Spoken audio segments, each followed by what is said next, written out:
Hello guys, welcome to my YouTube channel. चलिए 20 questions जो इस प्रकार से हमने जीएस के पहले कंप्लीट करवाया है, तो अब 20 क्वेश्चंस हम फिर से कंप्लीट करवाते हैं आप लोगों के लिए। आप लोग जुड़े रहिए, बस सारी वीडियोस को वॉच जरूर करिए क्योंकि बहुत जरूरी है इन सारी चीजों को लेकर के चलना, ताकि आप लोग के लिए एग्जाम के लिए फायदेमंद हो सके। तो पहला क्वेश्चन आता है, निम्नलिखित में से कौन सा कर भारतीय राज्यों का राजस्व सोर्सेस में नहीं आता है? तो पहला आता है भू राजस्व है, या फिर मोटर वाहन कर है, मनोरंजन कर है, या फिर निगम कर, कंपनी कर है। तो इसका राइट आंसर आपका क्या हो जाएगा? निगम कर, कंपनी कर हो जाएगा। ये आपका नहीं है। बाकी भू राजस्व राज्य में आता है, मोटर वाहन कर भी राज्य में आता है, मनोरंजन कर भी आपका राज्य में आता है। चलिए नेक्स्ट पढ़ते हैं, मांग अनुदान कब बन जाती है? तो मांग अनुदान कब बन जाती है? जब मांग का प्रस्ताव रखा जाए, या मांग पर चर्चा समाप्त हो जाने के बाद, मांग स्वीकार हो जाने के बाद, या फिर बजट अधिवेशन समाप्त हो जाने पर। तो इसका राइट आंसर आपका क्या आ जाएगा? मांग स्वीकार हो जाने पर। देखिए, मांग अनुदान कब बन जाती है? कब बन जाती है? जब मांग स्वीकार हो जाने के बाद होती है, तब अनुदान का रूप लेती है, ऐसे नहीं लेती है। नेक्स्ट आइए, न्यायपालिका को संविधान का संरक्षण कौन बनाता है? न्यायपालिका को संविधान का संरक्षण कौन बनाता है? स्वतंत्रता बनाती है, सेवा की शर्तें बनाती है, वेतन बनाती है, न्यायिक समीक्षा बनाती है। तो आपका राइट आंसर क्या आ जाएगा इसका? आपका न्यायिक समीक्षा बनाती है, न्यायिक समीक्षा। फिर आइए, टुंडा प्रकार की जलवायु, टुंडा प्रकार की जो जलवायु होती है का दूसरा नाम क्या है? ये बहुत पूछते हैं, टुंडा प्रकार की जलवायु का दूसरा नाम क्या है? तो ध्रुवीय जलवायु बोली जाती है। देखिए, ये जो पोल्स होता है, ये आपका पृथ्वी होती है, और यह में से गोल नहीं बनी, इसको रफ कर देते हैं। थोड़ा सा आप लोग समझ लीजिएगा कि कहाँ से क्या चीजें हैं। चलिए समझ लीजिएगा, बनाई दे रहे हैं। ये मान लीजिए पृथ्वी है गोल, तो यहाँ पर पोल्स है, आपका आ जाएगा उत्तरी और दक्षिणी पोल्स आपका जो दिया है। तो यहाँ पर किस प्रकार की जलवायु को दूसरा नाम क्या कह देंगे? ध्रुवीय जलवायु। क्यों? क्योंकि ये क्या है, ये ध्रुव बोले जाते हैं। उत्तरी ध्रुव, दक्षिणी ध्रुव, और ये उत्तरी ध्रुव आपका हो जाएगा। तो यहाँ पर क्या है कि हमेशा क्या रहता है, ठंड बनी रहती है, बर्फ जमी ही रहती है, क्योंकि क्या है, सन की जो किरणें हैं, रोशनी है, वो प्रॉपर नहीं पड़ पाती। जैसे सन है तो इसकी किरणें ऐसे से जाएंगी, तो देखिए ऐसे सीधा जा रही है, तो उसके बाद में ये ऐसे तिरछी जाती है, जिसकी वजह से यहाँ पर प्रॉपर सन की आपकी लाइट नहीं पहुंच पाती, जिससे क्या है कि यहाँ पे जो जल है वो हमेशा बर्फ की तरह जम जाता है।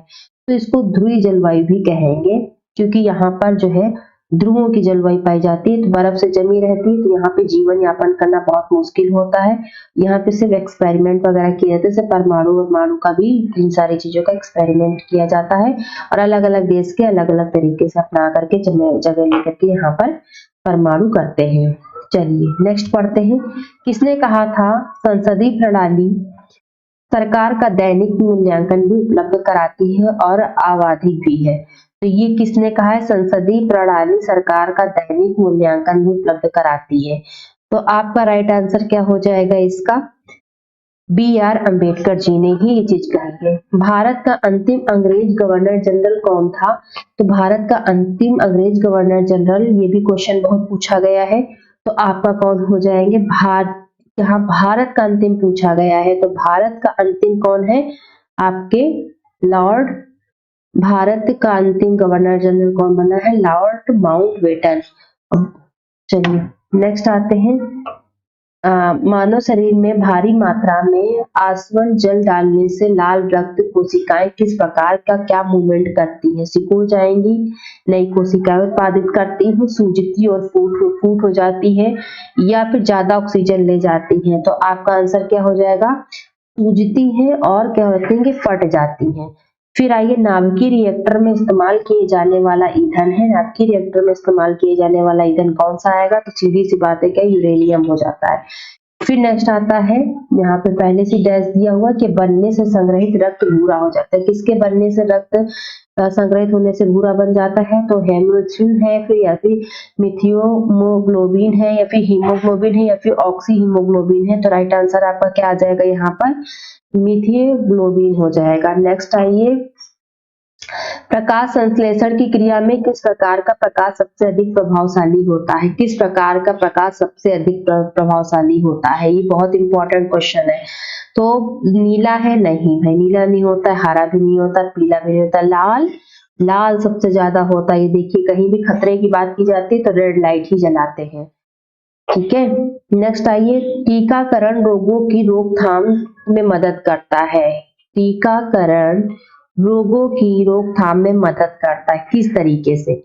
ऑप्शंस की तरफ बढ़ते हैं। बीमारी फैलाने वाले जीवाणुओं को मारता है, या फिर शरीर में प्रतिरोधक शक्ति पैदा करता है, जीवाणु के संपर्क से बचाता है, या फिर बीमारी फैलाने वाले जीवाणुओं को सक्रिय करता है। तो राइट आंसर आपका क्या आ जाएगा यहाँ पे? शरीर में प्रतिरोधक शक्ति पैदा करता है। जैसे आपका वैक्सीनेशन अभी इसका हो रहा था कोरोना कालीन में, तो क्या हो रहा था? प्रतिरोधक क्षमता जो शरीर में लड़ने की, रोगों से लड़ने की प्रतिरोधक क्षमता थी, उसी को तो बढ़ाया जा रहा था, इम्यूनिटी पावर बढ़ जाएगी। तो टीकाकरण का अर्थ यही होता है कि शरीर के में प्रतिरोधक शक्ति को पैदा करता है, ताकि जो है रोगों की रोकथाम तो नहीं कर सकता भाई, लेकिन उसके लड़ने की क्षमता बढ़ा देता है। चलिए नेक्स्ट आते हैं। यदि आप गोलकोंडा किला को देखना चाहते हैं तो निम्नलिखित में से किस राज्य में आपको जाना पड़ेगा? देखिए, इनमें से कौन से राज्य में जाना पड़ेगा आप लोगों को? तो सीधी सी बात है, आंध्र प्रदेश में। बिल्कुल राइट आंसर दिया एक बच्चे ने भी साथ में। फिर नेक्स्ट क्वेश्चन, भारतवर्ष का सबसे बड़ा सभा भवन श्री षणमुखानंद हॉल कहाँ स्थित है? कोलकाता में, मुंबई में, दिल्ली में, बेंगलुरु में। तो कहाँ पर स्थित है? बम्बई में। मुंबई कह लीजिए, बम्बई। नेक्स्ट आइए, किस पेशवा का नाना साहब के नाम से भी जाना जाता है? देखिए, बाजीराव मस्तानी आप लोगों ने देखा ही होगा, पेशवा से भी बहुत इंपॉर्टेंट था, बहुत अच्छा ये पेशवा था। इसने बहुत अच्छे ऐसे अपने जीवन काल में उपलब्धियां प्राप्त की, जिसके कारण इसकी मूवी ही बना दी गई थी। इनकी रिस्पेक्टफुली बात करेंगे इनके लिए। 14 का क्या हो जाएगा? बाजीराव फर्स्ट है, बालाजी बाजीराव है, फिर माधव नारायण राव है, बाजीराव सेकंड है। तो आपका राइट आंसर क्या आ जाएगा? बालाजी बाजीराव है। कभी आप लोग अगर कभी क्या नौकरी का सिलेक्शन लीजिए, साउथ इंडिया जरूर घूम के आइए। नेक्स्ट आता है, जर्मनी में प्रयोग की जाने वाली मुद्रा कौन सी? मुद्रा भी सारी पढ़ लीजिएगा ध्यान से। पेसो है, डॉलर है, या फिर यूरो है, या फिर येन है। तो राइट आंसर क्या हो जाएगा? राइट आंसर आपका आएगा इसका येन, यूरो है। चलिए नेक्स्ट क्वेश्चन, विश्व का दूसरा सबसे बड़ा महाद्वीप कौन सा है? क्षेत्रफल की दृष्टि से पूछा गया, सबसे बड़ा पूछा जाएगा तो एशिया आ जाएगा सबसे बड़ा, और दूसरे की बात की जा रही है तो आपका क्या निकल के आंसर आ रहा है? अफ्रीका। अफ्रीका को ही काला महाद्वीप भी कहा गया है, क्योंकि इसकी खोज नहीं कर पाए थे काफी समय तक लोग, ये विलुप्त था, और इसी वजह से इसको जो है काला भी कहा गया, और अफ्रीका के क्षेत्रफल की दृष्टि से सबसे बड़ा है। नेक्स्ट आइए, गांधी जी ने अखिल भारतीय खिलाफत कमेटी के अधिवेशन की अध्यक्षता कब की थी? तो कब की थी? 23 अक्टूबर 1919 में, या फिर 23 नवंबर 1919 में, 23 दिसंबर। ये भाई क्वेश्चन बड़ा कंफ्यूजिंग वाला आता है, इसमें से डेट बदल देते हैं लेकिन सन एक जैसी देते हैं, बहुत कंफ्यूज करते हैं स्टूडेंट्स को। तो यहाँ पर क्या आ जाएगा? राइट आंसर आप लोग रट लीजिए इसको खूब कायदे से। तो क्या हो जाएगा? 23 नवंबर 1919 में। और बस 1919 डेट चेंज कर देते हैं, लेकिन आप लोग उसको ध्यान रखिएगा 23 नवंबर 1919 में। नेक्स्ट क्वेश्चन, कौन सा अधिकार सर्वोच्च न्यायालय को प्राप्त है? राजनीतिक निरीक्षण का है, या फिर न्यायिक पुनरीक्षण का है, फिर कानूनी पुनरीक्षण का है, या फिर इनमें से सभी? तो इसका क्या आ जाएगा? इनमें से सभी होंगे।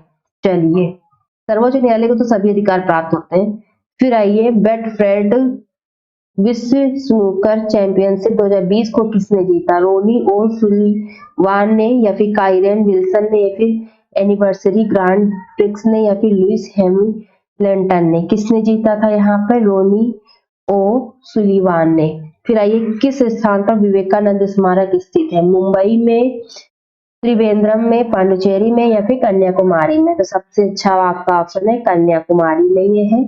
और अब मैं ये चीज कहना चाहूंगी, जो 20 क्वेश्चन पर डे हम दे रहे हैं, आप लोग उसका बहुत ही ध्यान पूर्वक अध्ययन करें, उसे वॉच जरूर करें, और भी सारी चीजें देखते रहें साथ साथ में, ताकि आपके एग्जाम में ये आप लोगों के लिए उपयोगी हो सके। तब तक के लिए धन्यवाद, जुड़े रहिए हमारे साथ।